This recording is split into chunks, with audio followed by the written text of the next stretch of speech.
changes your voice when you do it. Yeah, it does a little bit. Okay, Brave Pilgrims, chapter 6. Upon returning to the classroom, we dismounted from Liberty. Tommy walked straight to the teacher's desk and grabbed his modern-day clothes. I asked, "So, Tommy, did you enjoy your adventure with the Pilgrims on the Mayflower?" "Best detention ever," he said. "I can't wait to go again." "What do you think you'll remember the most?" I asked him. "That's easy. I'll never forget the looks on the Pilgrims' face when they saw land again. I mean, they were so happy, they were crying. Even the men were crying. I know they were tough and put on brave faces, but when they finally saw the end of their journey, it was like that rough exterior just melted away." What phrase from the 4th paragraph tells you that the Pilgrims were happy to see land again? That's easy. I'll never forget the looks on the Pilgrims' faces. Even the men were crying. I know they were tough. Even the men were crying? Yeah, let's see. The Pilgrims were happy to see land. Yes, even the men were crying. Good. Okay. Yeah. Good job. Real gratitude can do that to a person, I said. Giving thanks with all our hearts is an emotional experience. When we're truly grateful for something, we sometimes show it through tears of joy. "I have a sister named Joy," said Liberty. "And she cried a lot too, but not from gratitude. It's a long story, but basically she was madly in love with this stallion, and she thought he loved her too, but then he left her for another mare, and boy, did the waterworks flow after that." I'm running to change my clothes," Tommy said. "I'll be right back." He ran to the door and slipped out. I went to the teacher's desk, grabbed a piece of paper and pencil, and wrote down some items that might be useful before we time jumped back to the Pilgrims. "I hope you're writing down a grocery list," said Liberty. "I believe I was promised a smorgasbord of fresh fruits and vegetables." In the 5th paragraph, Liberty says, "I was promised a smorgasbord of fresh fruits and vegetables." What does smorgasbord mean? A large variety. A large variety. Yeah, definitely. A large variety. Which sentence helped you find that answer? I know you're writing down a grocery list, or now you're talking. I hope you're writing down. No. I hope you're writing down. Yeah, that grocery list for sure. Now you're talking. Perhaps we should hang a feed sack to your neck so you have something to snack on 24/7, I said with sarcasm. Now you're talking, Liberty said with delight. Oh, I almost forgot. Liberty walked over to the chalkboard, picked up a piece of chalk with his teeth, and then wrote on the chalkboard, "I will not throw wooden shoes through glass windows," 100 times. Tommy returned looking like a 21st century boy again. He tossed me the traveling bag and I slipped it over my shoulder. "Nice job, Liberty," Tommy laughed. "That looks like something I would do." "Just trying to help out." Liberty gagged and then swallowed. "I think I just swallowed that piece of chalk." "Well, I'm going to run over to the football field. I can probably catch the last half of practice," Tommy said. "Hey, can I bring this carp pie to my football coach? Maybe he'll forgive me for being late." "Football, now that sounds interesting," Liberty said. "Do you mind if we watch?" I said. "Sure, we have a big game on Saturday. We're playing against our arch rivals. But I also don't want to miss sword fighting with Captain Standish. That guy's cool. Do you think we'll be back in time for me to play in the game? It's so weird that I want to go to history class instead of football." "No worries, we'll be back. That is, if Liberty doesn't get lost wandering through a carrot patch, searching for the perfect carrot," I said teasingly. "No kidding," said Tommy. "Or he might wander into an olive garden for an all-you-can-eat special. I'm pretty sure the restaurant would lose money on that deal." Liberty butted in and said, "Hello, I'm standing right here. And since when have I put my stomach before time jumping?" "Every time," we said together. As we slipped out the classroom door, Liberty held his breath and vanished. We walked down the hallway on our way to the outside door. Unexpectedly, Principal Sherman bounded around the corner and nearly tackled us. "Mr. Revere," the principal said, "I hope Tommy behaved himself during detention." The principal raised his eyebrows as he looked at Tommy. I couldn't tell if Liberty was close by or not. I looked at Tommy and then back at the principal and said, I'm confident that Tommy learned a valuable lesson today. Oh, really? Questioned Principal Sherman. Forgive my suspicion, but I've had other experiences with Tommy that have created a different belief.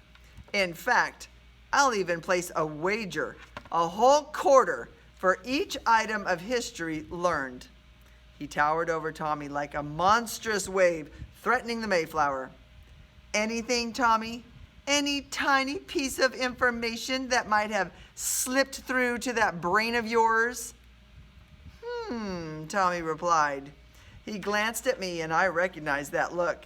It was almost imperceptible, but I could see it. It's the same look that someone gives when playing chess before saying checkmate. All I can say is Mr. Revere really knows his history, said Tommy. You wouldn't believe all the stuff he had me learn. We started clear back in 1620 when the Pilgrims sailed from England to America. Check. Look at the checklist.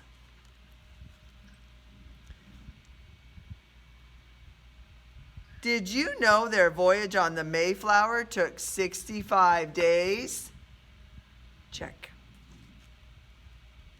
And more than 3,000 miles? Almost everyone was seasick except for the sailors who bullied the Pilgrims and teased them by calling them Puritans or saints. But they were actually only half of the passengers. Check. Check.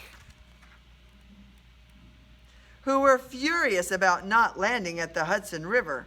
And there was almost a mutiny, but William Bradford saved the day with the Mayflower Compact that everyone signed, which basically meant that they would stick together no matter what.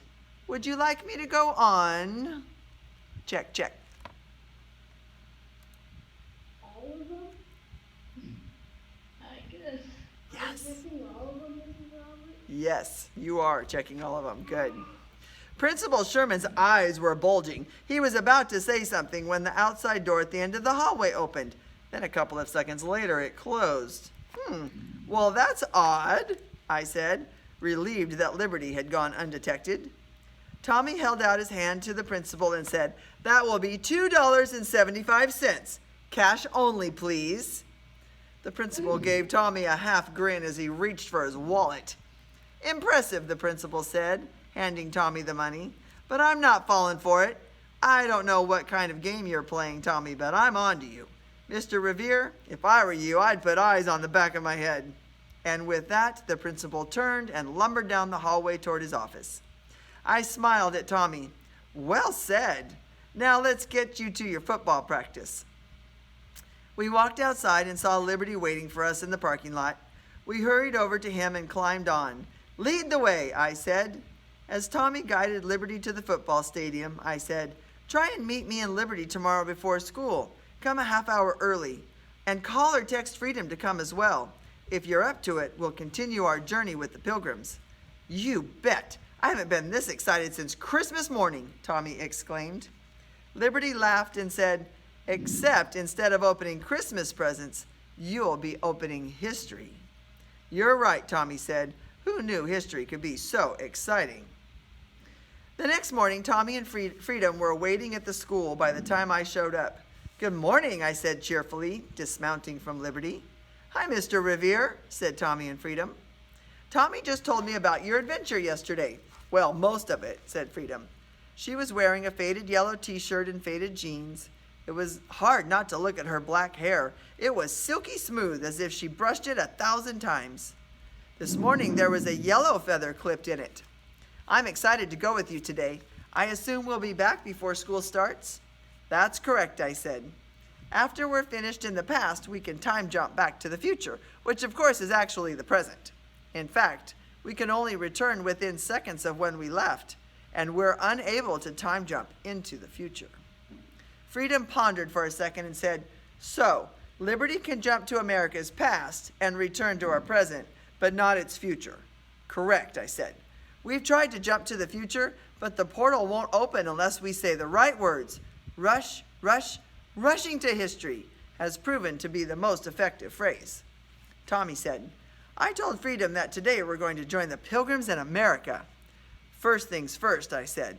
I pulled off my traveling bag from my shoulder and handed it to Tommy. Your pilgrim clothes are inside. There's a dress for you too, Freedom. It's a lot bulkier than yesterday, Tommy said. That's because you'll need some heavier clothing to help keep you warm. Liberty and I had to time jump to the 17th century this morning to collect these. Is it supposed to be really cold? I'm a wimp when it comes to the snow, said Freedom. Yes, you'll probably experience freezing temperatures. We're heading back to the Pilgrims' first winter. Keep in mind that the Pilgrims landed in the New World and started building their first colony, Plymouth Plantation, in November. Plymouth Plantation. Anything else we should know before we go? Tommy asked. If you get hungry, I brought some additional snacks, I said. This morning, Liberty ate enough for 2 horses. What season is it when the Pilgrims build the first colony? Winter. Winter, good, yep.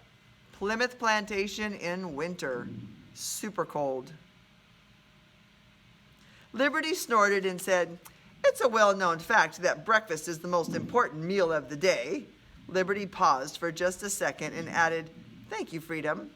Why are you thanking her? She didn't say anything, said Tommy. Yes, she did. She said that she supports my hearty appetite, Liberty replied. No, she didn't. I've been standing right here, Tommy argued. I intervened. It's apparent that Freedom has a gift. How long have you been able to communicate with animals? Since I was about 8, I think, said Freedom. My grandfather says that animals can feel what we feel, especially fear. Our emotions are powerful. He trained me to use emotions to speak to the mind of an animal. So you're like a horse whisperer? Tommy said, smiling at her. I'm good with that. Very well, I said. Run inside the school and change your clothes. Liberty and I will wait here. Tommy and Freedom rushed inside the school, and within a few minutes they were back outside dressed like pilgrims. How do I look? Asked Freedom, spinning once in her green woolen dress. She also wore a white linen cap that came down over her ears and a white apron. Finally, she wore a purple woolen shawl that covered her shoulders and hung down to her waist. Marvelous, Liberty said. I believe we're ready to go. Will we join the Pilgrims right before they set foot on Cape Cod? Is that where Plymouth Rock is? Tommy asked. Actually, no, I replied. Plymouth Rock wasn't the first place the Pilgrims found. First, Mayflower anchored off the coast of Cape Cod at what is now Provincetown Harbor on November 11th. It was so cold that a small search party left the Mayflower. They needed to first find a place to build their town before everyone left the ship. Ugh, you keep mentioning the cold, Freedom sighed.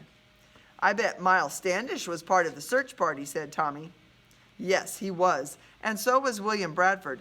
In fact, William's journal said there were 16 men who wore light armor and all carried swords and muskets. Can you imagine landing in a place you have never been to with nothing around that you recognize in the cold, cold months of winter? Again, do you have to keep mentioning the cold? Freedom said. She looked around nervously. Anyway, I think we should leave sooner than later. The other students will start arriving soon. I'd rather not call attention to myself. Good point, Tommy said, scratching Liberty behind the ear. Let's go. Are we going to land with the search party? No, I said. It took the search party several trips and many days of hiking in freezing temperatures. They searched all over Cape Cod and were even attacked by Indians. Seriously, you had to say freezing temperatures? Why don't we suck on ice cubes before we go? Freedom said. We really don't have time for this conversation. Freedom searched left and right while fidgeting with her apron. The school bus may have already arrived at the front of the school. Wait, Tommy said, wide-eyed. Did you say they were attacked by Indians? I thought the Indians were their friends. How many pilgrims died? So what was the search party looking for?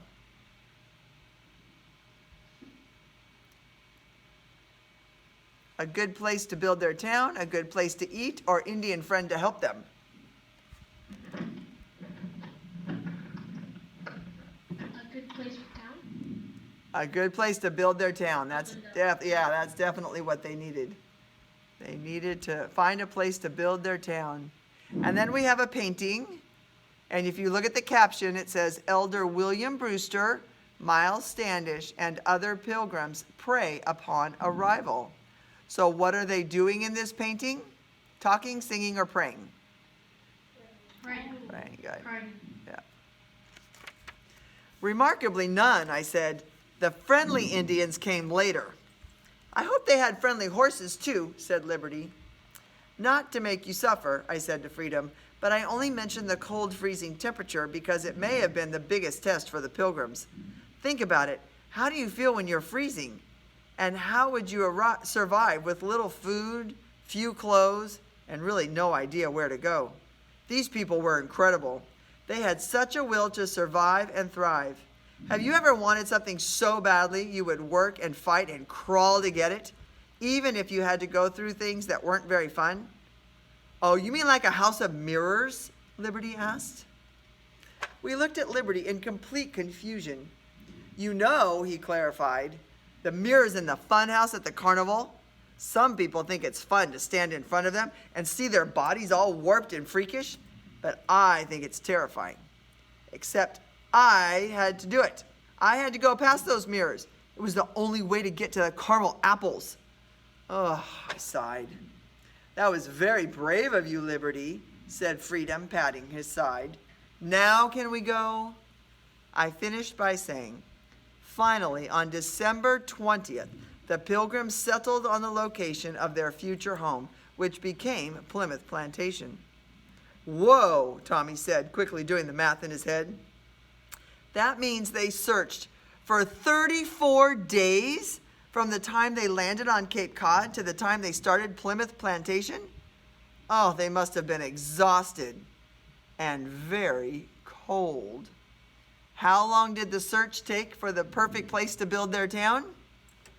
34 days. 34 days. So that means after being on the ship for 2 months, they had to live on the ship for another month to just look for the place to make their town.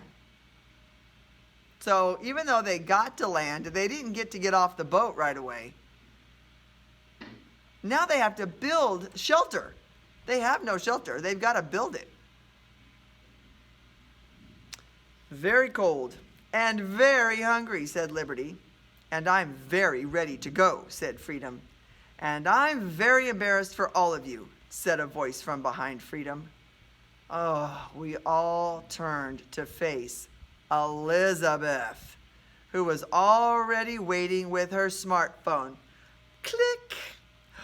Freedom looked mortified. Elizabeth smiled and laughed. She was wearing a preppy blue and yellow checkered shirt and vest with a bright yellow bow in her hair. In one hand, she was carrying a plate of pink frosted cupcakes. I'm so glad I got to school a little early today, she said. I'm bringing my favorite teachers a special treat. Well, thank you, Elizabeth, I said. That's very kind of you. Elizabeth gave me a fake frown. Oh, I'm sorry. I said my favorite teachers, not substitute teachers. My grade doesn't depend on you. Hey, don't diss Mr. Revere, Tommy said. He's an awesome teacher, and I better not see that picture on Facebook. I know where your locker is. No worries, Tommy, said Elizabeth. I wasn't aiming for you. But I did get a great close-up of our poor little pilgrim girl. And I really like your locker idea. We could post the picture on every locker, you know, in celebration of the pilgrims. Freedom sprang forward and tried to grab the phone. Give me that, she said, as Elizabeth tried to back away. Elizabeth pushed, and Freedom pulled. Elizabeth may have been taller, but she had a difficult time struggling with her phone in one hand and a plate of pink pastries in the other. As the two girls twisted and turned, I tried to step in to break things up. But before I could reach either of them, Elizabeth's phone flipped up and away from her. As Freedom swung her arm up to catch the phone, she knocked the plate of cupcakes into Elizabeth's face. "You imbecile!" screamed Elizabeth, wiping pink frosting off her forehead and her cheeks. "Look what you've done!" I didn't mean to," Freedom stuttered. Elizabeth frantically searched the ground. She squinted through the pink frosting until she spotted what she was looking for lying in the grass under Liberty. "My phone! Your freakish donkeys better not step on it or..." Crunch. "Oops," said Liberty. He lifted his hoof, but the phone was definitely crushed. "You're in big trouble," Elizabeth huffed. "I'm telling Daddy." She spun around and stormed back the way she came. "Now can we go?" Elizabeth said Freedom. "Before her daddy comes looking for us." "Her name is Sherman," Freedom said. "Elizabeth Sherman." "Elizabeth Sherman? As in Principal Sherman's daughter?" "Yep, the very same," said Freedom. Tommy walked over and picked up a cupcake from the ground. "This one doesn't look like it's been touched," he said, examining the edges. He peeled back the paper and took a big bite. It's really good." "Did he just say this wheel is hood? Is that code for something?" "Yes," Freedom said. "It means let's get out of here. I hear the bus." "Freedom, can you ride a horse?" I asked. Instead of responding, Freedom sprinted and sprang up the side of Liberty and into his saddle. "Tommy, you next." "I can't do that," Tommy complained. "Aren't you the star quarterback?" Freedom teased. "Yeah, but I'm not a ninja horse whisperer," he said. Tommy walked over and I boosted him up. "I'll jump through the time portal behind you. Liberty, let's go."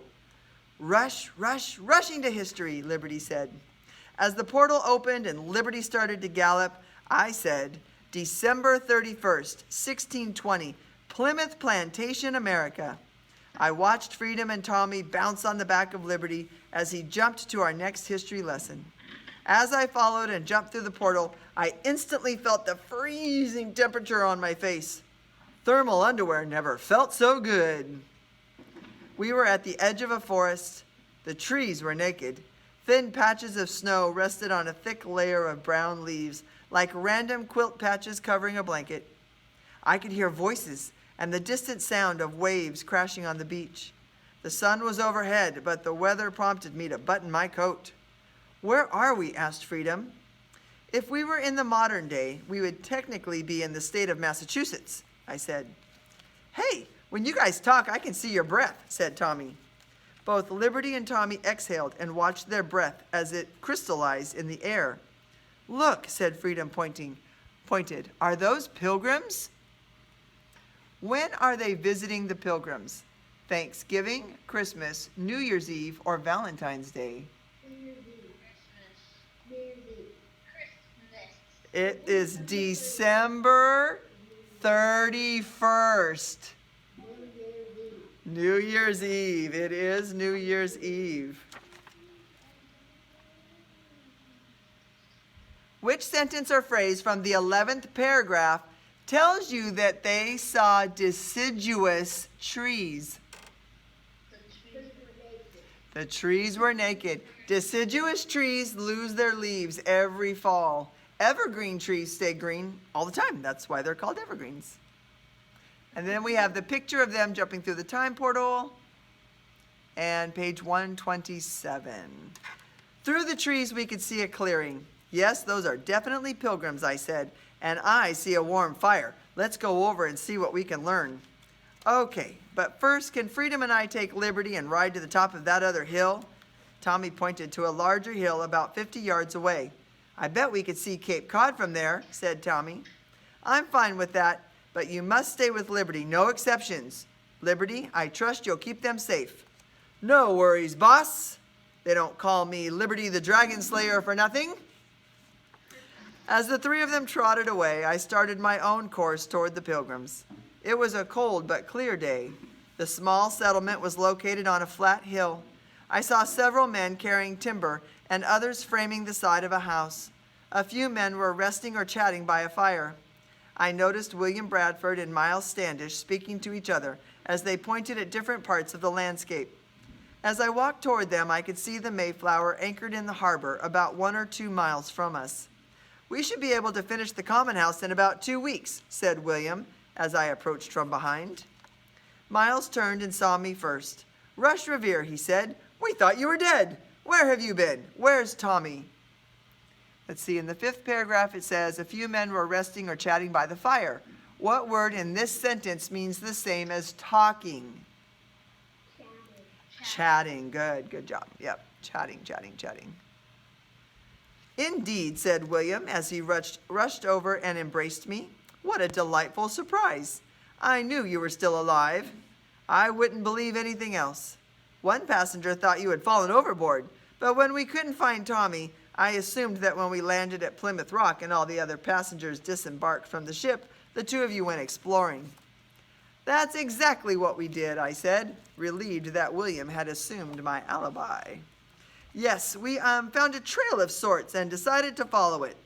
It was a foolish thing to do, but I was strongly prompted to explore this new world." "A prompting we have all felt, I'm sure," said William. "Yes," agreed Miles, "but there is safety in numbers." "All is well, Miles," said William, "and it appears that Rush Revere is capable of taking care of himself. But where is Tommy?" "He and a new friend are exploring the top of that largest hill with my horse," I said, referencing the nearby hill. "Did you say horse?" asked Miles. "Oh, yes," I said, forgetting that neither William or Miles had ever meant liberty or freedom. I had been thinking of a reasonable explanation and said, "As Tommy and I were exploring, we became disoriented, but we were fortunate to come across the young Native American girl riding a horse. Strange, I know, but the girl took a liking to us and helped us find our way back to you." "No matter," said William. "The important thing is that you're here now." "So is this your new home?" I asked, changing the subject. "How did you know where to start building?" "It wasn't easy," said Miles. "We have struggled for sure," agreed William. "We searched all over Cape Cod. Some of us explored by foot, and others explored using the shallop. Miles and his men survived an Indian attack." "We have all survived hard things," said Miles. "William has had to survive the passing of his wife, Dorothy." "Yes," said William softly. He sighed and said, "She died just before we found our new home." Which sentence or phrase tells you that Miles is sad about losing his wife, Dorothy? We have all survived hard things. William had to survive the passing of his wife, Dorothy. "Yes," said William softly.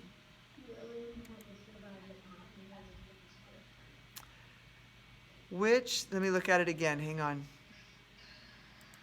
Which sentence or phrase tells you that William is sad? He said yes to that. "Yes," said William softly. That's the point, because we want to know about William being sad. The second one tells us that she died, but the way he says "yes," said William softly, that's telling us that's a sense of sadness in the tone of the writing. So it's the third one. "Her loss has been the hardest thing, but I also ache for many of our people who suffer because of the cold and lack of food. Many have the chills and cough and no place to get warm. But after 34 days since the Mayflower arrived at Cape Cod, we have found our home. This is Plymouth Plantation, or it will be. For now, our people must stay on the Mayflower. They still have to live on the ship until the house is built. It will make for a fine town," William went on. "When we arrived, we found barren cornfields, with the land strangely cleared for our homes.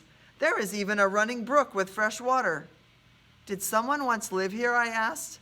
"Perhaps," William said, "but we can see this place has been deserted for years." "I heard you mention a common house. What is that?" I asked. William pointed to the frame on the ground and said, "This will be the common house. It is one of the first buildings. It belongs to everyone. We've agreed to set aside our want of personal property or personal gain and instead create a community where the houses and buildings and profits belong to everyone. We are trying to create a fair and equal society. I thought of the Pilgrims on the Mayflower. These were tough, strong, and independent people. I thought of them as self-reliant and ambitious. People who came to America to start a new life, build their own homes, work for themselves, and be free people. But what William Bradford was explaining to me seemed like the opposite. Certainly it would be tempting to live in a society where everything is shared and all your choices are made for you. But is that freedom? With some courage, I asked William, "You say you're trying to create a fair and equal society? Do you think your people will find joy and happiness with this kind of common control?" Okay, so let's go back. What is a common house? A house that belongs to everyone. Yeah, it belongs to everyone. They're going to share it equally, or at least that's the plan. William sighed and said, "It will be a test for sure. At first, the common house seemed very attractive. This kind of control should guarantee our prosperity and success. But recently, I'm beginning to doubt whether everyone will work their hardest on something that is not their own," William said. "All these men are working on the same project," said Miles. "All week they've used axes and saws to fell trees and transport them to this site.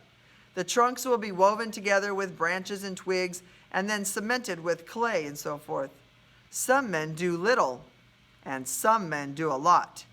When this house is finished, who deserves the benefit and blessing of having this roof over their head?" I pondered the question. Was there a right answer? Certainly no one should be left out in the cold, but at the same time, it didn't seem fair for everyone to be rewarded equally when people who were able to work chose not to. I finally said, "You're right. I think this will be a test.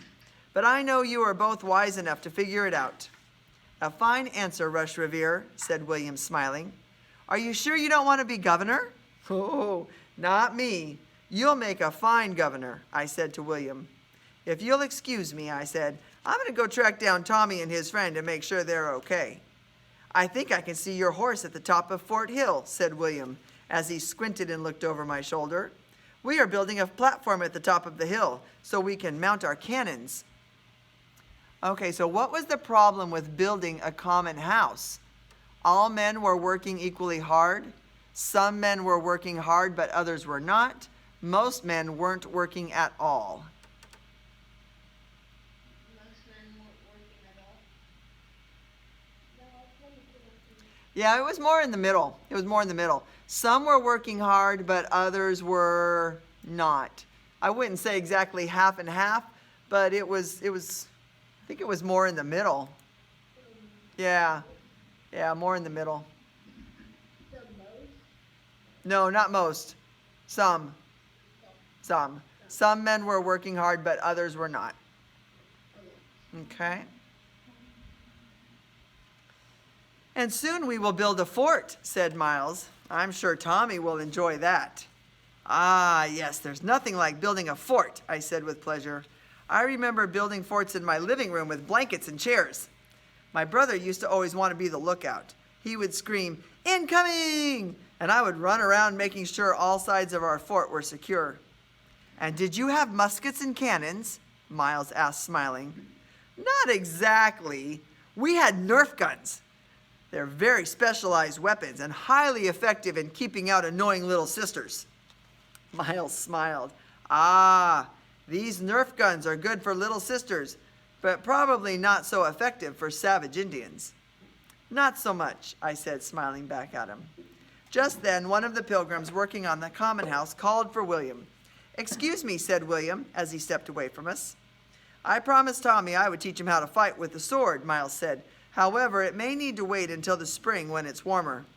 "No worries. I'll tell him and I'm sure he'll understand." I excused myself again and headed in the direction of Fort Hill. As I started climbing, I heard the clomping of hooves and saw Liberty coming in my direction, with Freedom and Tommy on his back. "We saw Indians," said Tommy. "What? Where? How many?" I asked. "There were only 2 scouts," Freedom responded. So what did Tommy and Freedom see? Indians. Yeah, Indians. Good. Okay, so the next picture is a recreation of Plymouth Colony. So they went back and they tried to make it look like it did back in the day. And then we have the old fort and first meeting house. This is a painting of Plymouth Colony. And then that picture should look familiar. Pilgrims on their way to church in midwinter. That's the same picture that's up at the top of all of the assignments. Do you recognize that? Yeah. Where are the pilgrims going in the bottom picture? To church. Going to church. Good.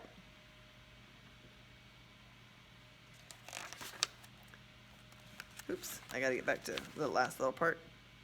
There were only 2 scouts, Freedom responded. They were on a neighboring hill watching us. They wore heavy pelts and furs. They were only curious. I'm glad you came straight back here. Good job, Liberty, I said. Did you find William Bradford? Liberty asked. Yes, and I'm worried about their condition, their health. They have little food, and this weather is making life miserable for them. Let's give them our food, Tommy said. Didn't you say you brought fruit or snacks? We don't need them. We don't? Asked Liberty, surprised. I mean, what if we kept an apple and maybe a couple of carrots and a... Liberty, said Tommy and Freedom in unison. All right. Sorry. Sometimes my stomach takes me hostage. I sighed and said, I'm sure your parents would be very proud of you. But unfortunately, there are laws to time traveling, and if we give these children a bag of fruits and vegetables, it might very well save their lives. Is that a bad thing? Tommy asked. No and yes. Your instinct of wanting to help someone is a good thing, of course. But we need to remember that we shouldn't change history. We should learn from it. Unfortunately, tragedy is a part of life. It's a part of history. But we could help one person, couldn't we? How could that really change the course of history? Asked Freedom. Look at it this way, I said. Let's say we did help one or both of those girls. Let's say the food and clothing and medicine they receive could and probably would save their lives. Now let's say that one of those girls grows up and marries a cute boy in her town. The same boy who should have married another girl, but because of our rescue effort, he never does. She never marries. The children she was supposed to have never happen. Friendships and families and futures are all gone because we helped one person to live when she was supposed to die.